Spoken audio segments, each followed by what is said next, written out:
নমস্কাৰ বন্ধু বান্ধৱীসকল, মই মোৰ ইউটিউব চেনেললৈ আপোনালোকক স্বাগতম জনাইছোঁ। এয়া চাওক আমাৰ ঘৰৰ কুকুৰা। আমি এই কুকুৰাবিলাক ঘৰতে পুহিছোঁ। এয়া ইহঁতক খাবলৈ দানা দিছোঁ। আপোনালোকেও আপোনালোকৰ ঘৰত কুকুৰা পালন কৰি এক্সট্ৰা ইনকম কৰিব পাৰে। এয়া চাওক আপোনালোকে, কুকুৰাবিলাক ডাঙৰ হৈছে।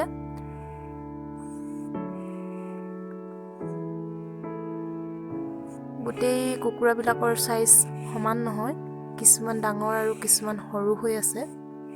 সৰু মানে বৰ বিশেষ সৰু নহয়, আটাইতকৈ সৰুটো প্ৰায় আধা কেজি ওজনৰ হ'ব।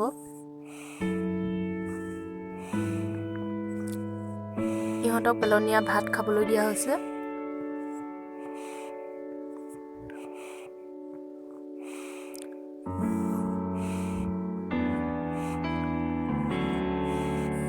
এয়া সম্পূৰ্ণ এক্সট্ৰা ইনকম চ'ৰ্চ হয়।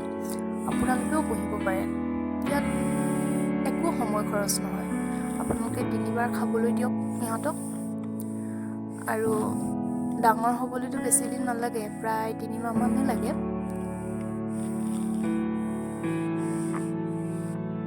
ডাঙৰ মাইকী কুকুৰাবিলাক কণী পাৰিবলৈ ৰখা হৈছে।